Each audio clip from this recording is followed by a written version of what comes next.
35వ జాతీయ రహదారి భద్రతా వారోత్సవం ముగింపు కార్యక్రమం ఒంగోలు ఆర్టీఓ కార్యాలయంలో ఘనంగా జరిగింది. ఈ కార్యక్రమానికి ముఖ్య అతిథిగా జిల్లా కలెక్టర్ దినేష్ కుమార్ హాజరయ్యారు. ఈ కార్యక్రమంలో TTC additional SP Sridhar Rao, traffic DSP Srinivasa Rao తదితరులు పాల్గొన్నారు.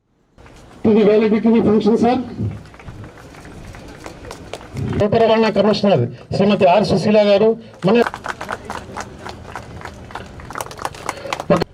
పాలు పంచుకోవడానికి వచ్చేసినటువంటి వివిధ వర్గాల వాహనదారులు నాయక్ గారిని డ్రైవర్ యొక్క మానసిక శారీరక పరిస్థితి స్కిట్ ని కూడా మీ యొక్క అద్భుతమైనటువంటి సలహా సూచనల మేరకు మేము నిర్వహించాం సార్. దాన్ని కూడా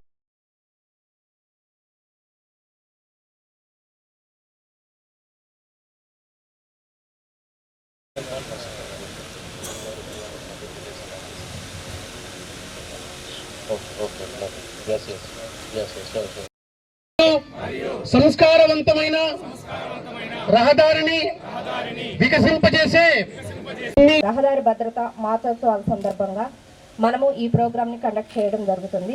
ప్రతిరోజు జరుగుతున్నటువంటి రోడ్డు ప్రమాదాలలో ఎంతో మంది ప్రజలు తమ విలువైన ప్రాణాలను, ముఖ్యమైన అవయవాలను కోల్పోతున్నారు. తద్వారా జరుగుతున్న మానవ వనరుల నష్టాన్ని, ఆర్థిక నష్టాన్ని నిర్మూలించాలనే ఉద్దేశంతో రోడ్డు భద్రతా ఉత్సవాలను ప్రతి సంవత్సరం కూడా జరుపుకుంటున్నాము. ఇందులో భాగంగా ఈ సంవత్సరం కేంద్ర ప్రభుత్వ ఆదేశాల ప్రకారము రహదారి భద్రతా కార్యక్రమాలని 1 మాసం పాటు నిర్వహించాలని నిర్ణయించడం జరిగింది. తదనుగుణంగా రహదారి భద్రతా మాసోత్సవాలను 20వ తారీఖు జనవరి నుండి 19/2/24 వరకు నిర్వహించడం జరుగుతుంది. ఈ నెల రోజుల పాటు నిర్వహించిన రోడ్డు భద్రతా మాసోత్సవాల జిల్లా వ్యాప్తంగా ఉన్న వివిధ వర్గాల వాహనదారులకు, డ్రైవర్ సోదరులకు, స్కూలు మరియు కాలేజీ విద్యార్థులకు, ఎన్ఎస్ఎస్ వాలంటీర్స్కి, ఎన్సిసి క్యాడెట్స్కి, మహిళా డ్రైవర్లకు అవగాహన సదస్సులు నిర్వహించడం జరిగింది. ఇందులో భాగంగా మొదటి రోజైనటువంటి 20వ తారీఖున మన గౌరవ జాయింట్ కలెక్టర్ వారి చేతుల మీదుగా రోడ్ సేఫ్టీ భద్రతా నియమాల మీద అవగాహన కల్పించటకు అవసరమైనటువంటి ప్రింటెడ్ మెటీరియల్, పాంప్లెట్స్, ఫ్లెక్సీలు తదితర బుక్లెట్స్ని మనము ఆవిష్కరించడం జరిగింది. 22వ తారీఖున నెహ్రూ యువ కేంద్ర volunteers, NSS volunteers, NCC cadets యొక్క స్టూడెంట్స్కి మనము రహదారి భద్రతా నియమాలపై వారికి అవగాహన కలిగించడం జరిగింది. 23వ తారీఖు మన జిల్లా వ్యాప్తంగా ఎక్కువగా ఎక్కడ ప్రమాదాలు జరుగుతున్నాయో ఆ ప్రాంతాలని బ్లాక్ స్పాట్స్గా గుర్తించి ఆ బ్లాక్ స్పాట్స్లో జరుగుతున్న ప్రమాదాలను నివారించుటకు తీసుకోవాల్సినటువంటి చర్యలు, వాటి యొక్క పురోగతి, అదేవిధంగా 22-23 సంవత్సరములలో జరిగిన రోడ్డు ప్రమాదాలను సమీక్షించి తద్వారా గుర్తింపబడినటువంటి బ్లాక్ స్పాట్స్ తీసుకోవాల్సిన చర్యలను నిర్ధారిస్తూ తమ అధ్యక్షతన జరిగినటువంటి డిస్ట్రిక్ట్ రోడ్ సేఫ్టీ కమిటీ మీటింగ్లో వివిధ స్టేక్ హోల్డింగ్ డిపార్ట్మెంట్స్ అధికారులతో కలిసి చర్చించడం జరిగింది. 25వ తారీఖున మా డిపార్ట్మెంట్ ఎగ్జిక్యూటివ్ స్టాఫ్ మరియు ఇతర state holding departments and ICDS employees, vehicle dealers, auto rickshaw drivers, lorry owners and drivers అసోసియేషన్స్తో ఉన్నటువంటి driving heavy school students, APSRTC drivers, NHL సిబ్బంది, అధికారులు, R and B, Panchayati Raj, municipal and medical health departments staff తోటి, toll plaza సంబంధించిన staff అందరితో కూడా కలిపి walkathon rally నిర్వహించడం జరిగింది. ఈ వాక్థాన్ ర్యాలీ మన కలెక్టర్ ఆఫీస్ నుంచి అద్దంకి బస్ స్టాండింగ్ వరకు, మరలా అద్దంకి బస్ స్టాండ్ నుంచి కలెక్టర్ వద్దకు వచ్చి మానవహారం నిర్వహించడం జరిగింది. 26వ తారీఖున రిపబ్లిక్ డే సందర్భంగా మా డిపార్ట్మెంట్ నుంచి మీ యొక్క కలెక్టర్ గారి సూచనల మేరకు ఒక శకటం కూడా మేము ప్రదర్శించడం జరిగింది. ఈ శకటంలో ఒక చిన్న యాక్సిడెంట్ స్కిట్ మేము కూడా నిర్వహించడం జరిగింది. ఈ యాక్సిడెంట్ స్కిట్లో యాక్సిడెంట్ జరిగినప్పుడు అక్కడ వెళ్తున్నటువంటి పాదచారులు లేదా ఇతర వ్యక్తులు ఎవరైనా ఏ విధంగా రియాక్ట్ కావాలి, మరియు 108కి సమీపంలో ఉన్నటువంటి పోలీస్ స్టేషన్స్కు ఎటువంటి ఇన్ఫర్మేషన్ ఇవ్వాలి, అలానే వారు తీసుకోవాల్సిన జాగ్రత్తలు, అంటే అక్కడ ఉన్నటువంటి వారు గుడ్ సమారిటన్ అనే ఒక మా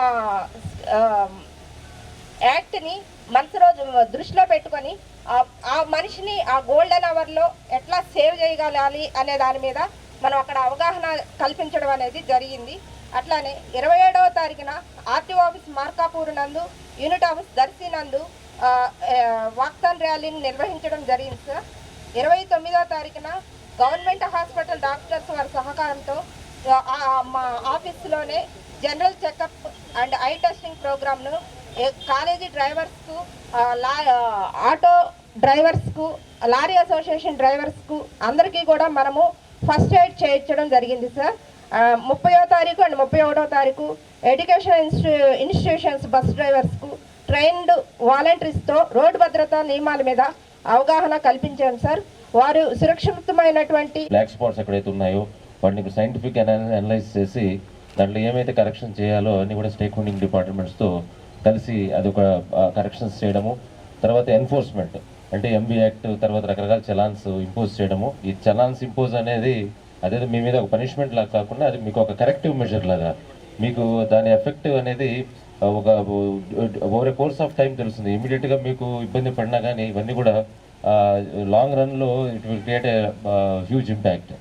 తర్వాత ఎన్లైటన్మెంట్, విలేజెస్లో రకరకాల ట్రాఫిక్ రూల్స్ గురించి, తర్వాత ఈ డ్రంక్ అండ్ డ్రైవ్ గురించి, తర్వాత ఓవర్ స్పీడ్ గురించి ఎన్లైటన్ చేయడము, క్యాచీ స్లోగన్స్తో స్పీడ్ థ్రిల్స్ బట్ కిల్స్ అని చెప్పడము.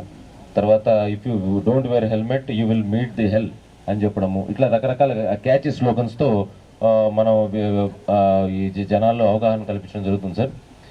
అదేవిధంగా పంచసూత్రాలని ఒక 5 మెయిన్ ప్రిన్సిపల్స్ మీద ఫోకస్ చేస్తున్నాం సార్. ఫస్ట్ ఇంతకుముందు ట్రాఫిక్ డిఎస్పీ గారు చెప్పినట్టు హెల్మెట్ వేరింగ్ అనేది చాలా ఇంపార్టెంట్. వైటల్ ఆర్గాన్ బ్రెయిన్కి ఎఫెక్ట్ అయితే బాడీ మొత్తం ప్యారలైజ్ అయ్యే అవకాశం ఉంది. ఫ్యాటాలిటీకి కూడా మెయిన్ కారణం హెల్మెట్. తర్వాత 4 వీలర్స్ అయితే సీట్ బెల్ట్ పెట్టుకోవడము. తర్వాత ఓవర్ స్పీడ్ కంట్రోల్లో ఉండడము. దీనికోసం మనం రకరకాల హైవేస్లో స్పీడ్ గన్స్ కూడా పెట్టడం జరిగింది. తర్వాత ఓవర్లోడింగ్ ఆఫ్ ఆటోస్, ముఖ్యంగా ఆటో వాళ్ళకి నేను విజ్ఞప్తి చేసేది ఏంటంటే, ఒక ఆటోలో హ్యూజ్గా ఓవర్లోడ్ చేసి మీ పక్క సీట్లో కూడా మీరు కూడా డ్రైవర్ కూడా కనపడినంత ఓవర్లోడింగ్ చేసేసి వెళ్తున్నారు. చిన్న యాక్సిడెంట్ అయినా ఫెటాలిటీస్, మరణాలు చాలా ఎక్కువ ఉంటాయి. దయచేసి కొంచెం మీ అంటే ఎర్నింగ్ ఆలోచన కాకుండా జస్ట్ ఒక అవేర్నెస్, ఒక సోషల్ రెస్పాన్సిబిలిటీతో కూడా మీరు ప్రవర్తించాలని కోరుకుంటున్నాను. అదేవిధంగా డ్రంక్ అండ్ డ్రైవింగ్, తాగి బండి నడపడము, మీకు ఏమన్నా అనిపిస్తే పక్కన పెట్టి మీరు చేసి తర్వాత మీరు కండిషన్లోకి వచ్చిన తర్వాత తోలాలి తప్ప మీరు తాగి నడపడము ఉంటాయి. అందరికి ప్రెషర్స్ ఉంటాయి, కానీ దానివల్ల ఆల్కహాల్కి బానిస అవ్వడం, తర్వాత తీసుకుని బండి నడపడం అనేది చాలా యాక్సిడెంట్స్కి కారణమవుతాయి. సో ఇవన్నీ కూడా మీరు దృష్టిలో పెట్టుకొని మెయిన్ మీరు వచ్చే ఈ రోడ్డు భద్రత మాసోత్సవాల ముగింపు సందర్భంగా వాలంటరీ ఫంక్షన్ జరుపుతున్నారు. ఓకే, ఇప్పుడు ఇందులో నా తరఫు నుంచి 2-3 పాయింట్స్ చెప్పాలంటే, ఇక్కడ అందరూ ముఖ్యంగా ఎక్కువ మంది డ్రైవర్స్ వచ్చారు. మీకు అన్నీ తెలిసిందే. మీరు ఏ వాహనం నడపాలన్నా కూడా సంబంధిత కాగితాలన్నీ దగ్గర పెట్టుకోవాలి. లైసెన్స్, ఇన్సూరెన్స్, పొల్యూషన్ సర్టిఫికేటు, ఆటోలు అయితే పర్మిట్, గూడ్స్ వెహికల్స్ అయితే పర్మిట్ కానీ ఇట్లాంటివన్నీ కూడా కంపల్సరీగా దగ్గర పెట్టుకోవాలి. మనం అత్యంత ప్రమాదకరమైన సంఘటనలు మనకి ఏంటంటే యాక్సిడెంట్స్. తప్పించుకోలేము, అజాగ్రత్త కొంచెంలో తప్పించుకోలేము. కానీ అట్లీస్ట్ మన కుటుంబానికి కొంత సేఫ్టీ ఉండాలంటే మనకి ఏదైనా జరిగినప్పుడు హాస్పిటల్ ట్రీట్మెంట్కి కానీ లేదా కర్మగాలి మన ప్రాణం పోతే ఇన్సూరెన్స్ రావడానికి ఏదైనా కూడా ఈ సంబంధిత పేపర్లు ఏ లేకపోయినా కూడా ఇన్సూరెన్స్ కంపెనీ డబ్బులు చెల్లించే అవకాశం ఉండదు. కాబట్టి దయచేసి అందరూ అన్ని పేపర్లు కూడా పక్కాగా పర్ఫెక్ట్గా పెట్టుకోవాలి. ఒకటి. రెండోది, మీ పిల్లలు అంటే మన పిల్లలు కాలేజీలో చదువుతుంటారు, వాళ్ళకి మనం ప్రేమతోటి బైకులు కొనిస్తుంటాము. వాళ్ళు ఆ తెలిసి తెలియని వయసులో ర్యాష్గా నెగ్లిజెంట్గా తిరగటము, అట్లా బైకుల మీద పోవడం జరుగుతుంది. కంపల్సరిగా 18 సంవత్సరాల నుండి డ్రైవింగ్ లైసెన్స్ ఇప్పించిన తర్వాతనే బైక్ కొనియాలి. ఇప్పుడు బైక్ కొంటే కంపల్సరీగా హెల్మెట్ ఇస్తున్నారు. హెల్మెట్ తప్పనిసరిగా పెట్టుకోవాలి. అది మనం రిస్ట్రిక్ట్ చేయాలి మన పిల్లల్ని. గవర్నమెంట్ చెప్తేనో, పోలీసులో లేకపోతే ఇతర ఆత్మీయులు చెప్తేనో వాళ్ళు వినరు. తల్లిదండ్రులుగా మన బాధ్యత. చేతి కింద వచ్చిన కొడుకు ఏదైనా కర్మగాలి జరిగితే చూడండి ఆ కుటుంబం ఎంత బాధపడుతుందో. తప్పనిసరిగా రిస్ట్రిక్ట్ చేయాలి. మనకి శరీరంలో యాక్సిడెంట్ వల్ల ప్రాణాలు పోయేవి కొన్ని వైటల్ ఆర్గాన్స్, బయటికి కనిపించే తల, మిగిలిన లోపల శరీరం లోపల ఉంటాయి. గుండె కానీ, లివర్ కానీ, స్ప్లీన్ కానీ, అంటే పేగులు కానీ, ఇట్లాంటివన్నీ కూడా వాటికి దెబ్బ తగిలేదని కన్నా తలకి ఎక్కువగా దెబ్బ తగిలే అవకాశాలు ఎక్కువగా ఉంటాయి. ఈవెన్ రాత్రి కూడా చూసుంటారు, కొత్తపట్నం బస్ స్టాండ్ దగ్గర 2 బైకులు ఎదురెదురు కొట్టుకుంటే ఒక బైక్ అతను చనిపోయాడు ఓన్లీ హెడ్ ఇంజరీ వల్ల. హెల్మెట్ పెట్టుకుంటే 90% ప్రాణాలు కాపాడుకోవచ్చు. రోడ్డు ప్రమాదాల్లో 90% 2 వీలర్స్ వెహికల్స్ ఉంటున్నాయి. అందులో కూడా 90% తలకు దెబ్బ తగిలి ఉంటున్నాయి. కాబట్టి దయచేసి మన బిడ్డల భవిష్యత్తు దృష్టిలో పెట్టుకుని ప్రతి ఒక్కరూ రిస్ట్రిక్ట్ చేయాలి కంపల్సరీగా. అలాగే మన చిన్నపిల్లలు స్కూల్కి పోతుంటారు, ఎలిమెంటరీ స్కూల్ నుంచి హై స్కూల్ దాకా. అట్లా చిన్నపిల్లలకి వాళ్ళకు చిన్న ట్రైనింగ్ వెంకట్రావు, శివకుమార్,